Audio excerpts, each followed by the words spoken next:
Hi there, welcome to Single and Married with Ezzy. I am so excited to have you today. Thank you for joining me. My name is Ezzy Odimoko. I'm a mom, a pastor's wife, and I enjoy talking about relationships. I've authored 2 books, Relationship Smart, Love, Courtship, and Marriage for Every Woman, and Brighter Days, 100 Thoughts of Hope, Love, and Blessings for everyone. So both books are available for you on Amazon.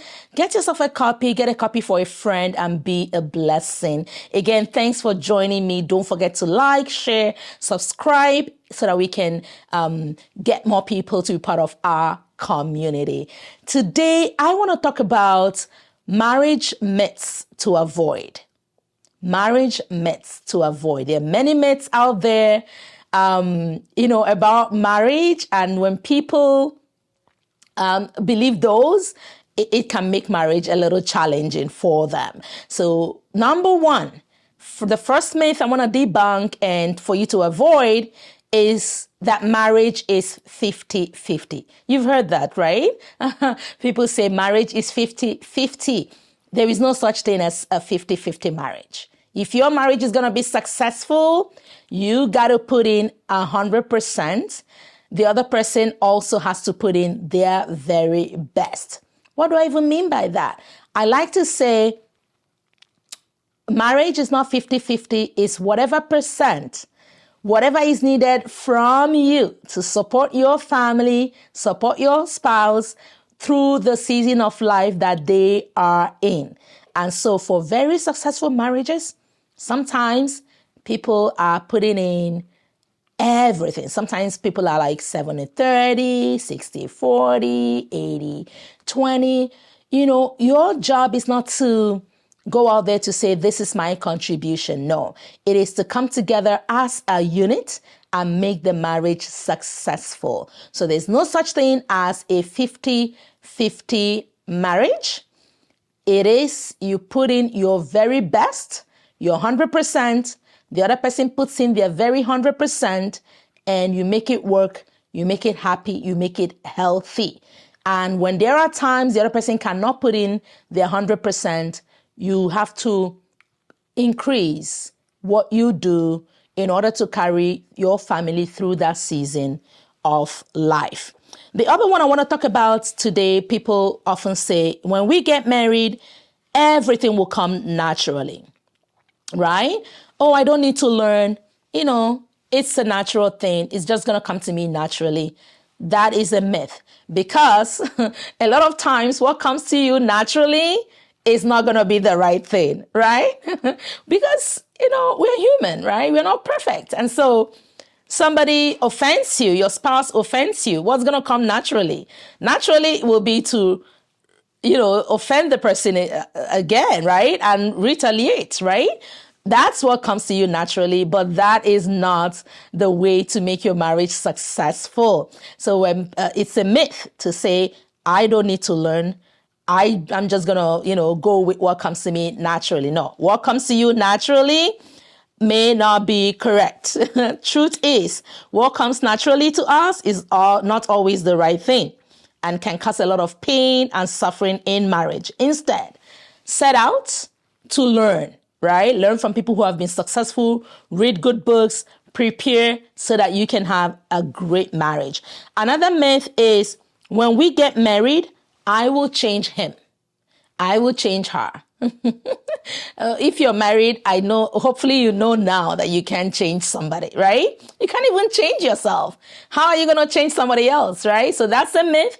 You can't change your spouse. You can't change your spouse. You can't change your spouse. So before you marry, you do your homework. Okay, when you find things, you ask yourself, is this something I can live with? Is this important? Is it consequential? How significant is this? Ask yourself tough questions, because in marriage, you can't really change anybody. Will growth come? Absolutely. And hopefully, right? We hope for growth, but growth comes as we individually are growing toward God, loving God more, and He does the change and the growth in each of our lives. We on our own cannot.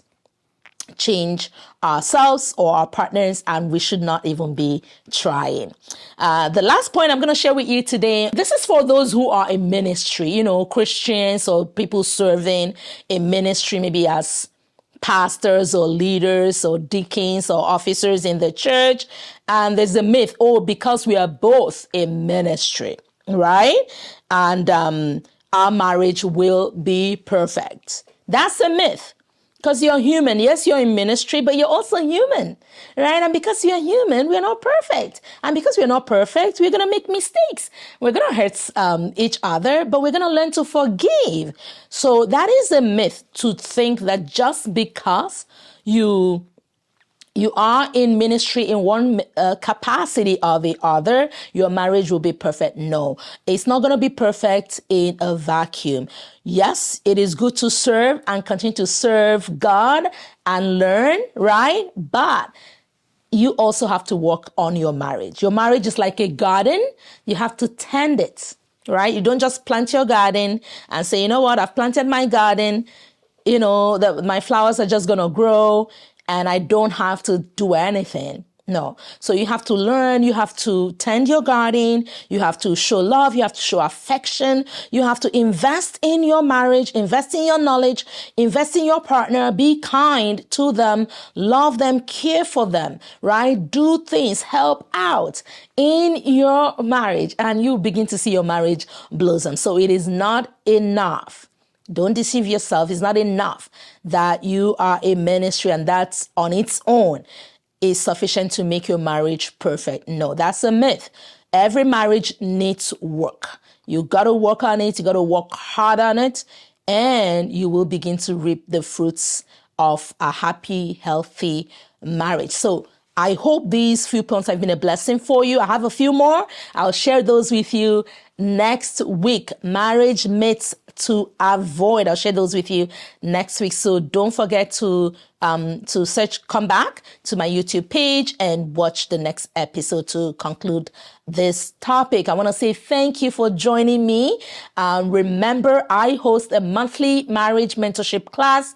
It is free. We meet online and we support one another with knowledge to strengthen our marriage and our relationship. So be part of that community. We look forward to having you. The information you need to be part of it will show. Follow the links that you see and be part and register and be part of it. I want to say thank you for joining me, and it's goodbye from Single and Married with Ezzy. Bye-bye.